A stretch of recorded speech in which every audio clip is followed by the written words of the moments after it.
अखंड समाधि लग गई है बाबा की। ये अखंड समाधि लगी कैसे? ये राम नाम में प्रेम का फल है। राम नाम से इतना प्रेम है बाबा का कि राम का नाम लेते हैं और समाधि लग जाती है। जैसे हम अपने जीवन में अनुभव करते होंगे, आप हम सब उसका नाम लें तो नाम लेने के बाद थोड़ी देर के लिए हम स्तब्ध रह जाते हैं, थोड़ी देर के लिए हम चुप हो जाते हैं, उसी के बारे में सोचने लगते हैं। ये राम नाम से प्रेम है बाबा का। एक बार राम नाम लिया और अखंड समाधि लग गई। बाबा तो समाधि में डूब गए, लेकिन माता सती, इनकी चिंता बढ़ गई। ये जानना चाह रही थी कि आखिर भगवान ने क्या संकल्प लिया है। बाबा ने आखिर ऐसा कौन सा संकल्प किया है, कौन सा प्रण लिया है। देवता लोग पुष्पवृष्टि कर रहे थे, जय जयकार कर रहे थे, आपके जैसा कोई संकल्प नहीं ले सकता, ऐसा बोल रहे थे। आखिर क्या बात हुई है? माता सती चिंतन करती हैं, चिंता करती हैं, कुछ समझ नहीं पाती हैं क्या बात है। धीरे धीरे समय बीतने लगा है। समय बीतते बीतते 1-2 वर्ष नहीं, बहुत वर्ष बीत गए। कितने वर्ष? बाबा यहाँ पे लिखते हैं, गोस्वामी बाबा, बीते संबत सहस 87 तजी समाधि संभव विनाश।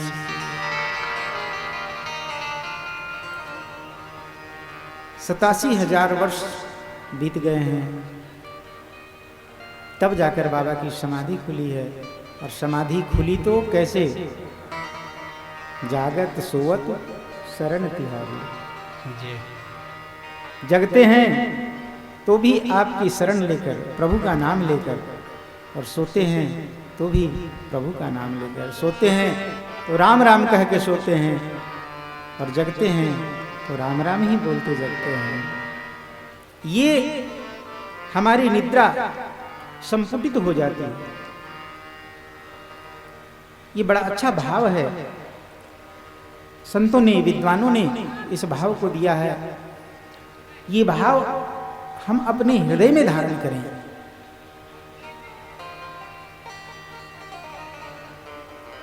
हमारी निद्रा जो है, हे प्रभु, वो आपकी समाधि अवस्था है। निद्रा समाधि स्थिति।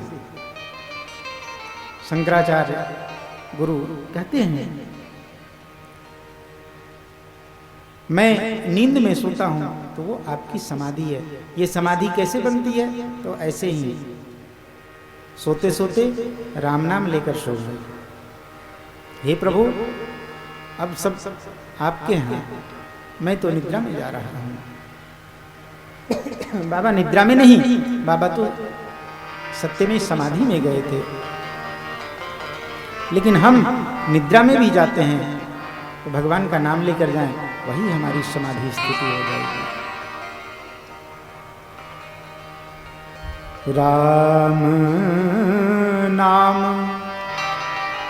शिव सुमिरन लागे, जानेऊ सती जगत पति जागे। राम नाम शिव सुमिरन लागे, जाने नाम शिव सुमिरन लागे। राम नाम शिव सुमिरन लागे, जाने सती जगत पति जागे। जाने सती जगत पति जागे। जाई शंभु पद वंदन कीन्हा। जाई शंभु पद वंदन कीन्हा। जाई शंभु पद वंदन कीन्हा। जाई शंभु पद वंदन कीन्हा। सन्मुख शंकर आसन दीना। सन्मुख शंकर आसन दीना। नाम शिव सुमिरन लागे।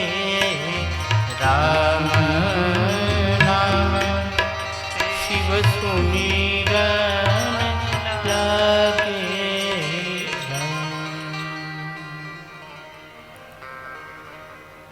बाबा ने राम नाम उच्चारण किया है। और राम नाम जब भगवान के मुख से माता सती ने श्रवण किया, माता सती जाल गई हैं। ओहो, लगता है भगवान समाधि से उठ गए हैं। पूजन की सामग्रियां एकत्रित की हैं। थाल में पूजन की सामग्री लेकर भगवान भोलेनाथ के सम्मुख गई हैं और भगवान भोलेनाथ की पूजा इत्यादि करना चाहती हैं। जाय शंभु पद वंदन कीन्हा, चरणों में प्रणाम किया है। और जैसे ही प्रणाम करके कुछ और पूजन इत्यादि करना चाहते थे, तब तक तो बाबा ने कही, अजी ये इसमें क्या रखा है, बैठिए आपको कथा सुनाता हूं। सन्मुख शंकर आसन देना। जो माता का आसन वाम भाग में था, उस आसन को बाबा ने सन्मुख कर दिया। और माता सती ये भी तो दक्ष की पुत्री हैं। दक्ष शब्द का अर्थ होता है श्रेष्ठ। हमारे बड़े मानस के मर्मज्ञ मोहना वाले बाबा ठाकुर जी, बड़ी कृपा है इनकी। तो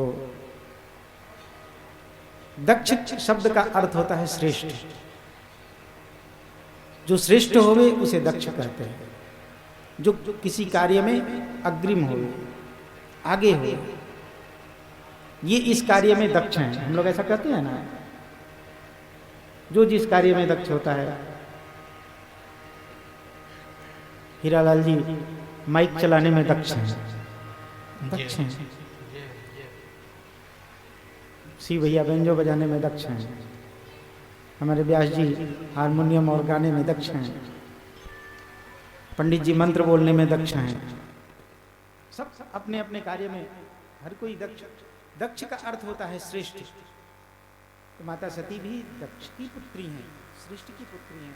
तो इन्हें समझते इस बात को देर न लगी। भगवान भोलेनाथ ने सन्मुख आसन दिया है। सन्मुख कौन बैठता है? आमने सामने गुरु और शिष्य बैठते हैं। शिष्य को गुरुदेव के सन्मुख रहना चाहिए।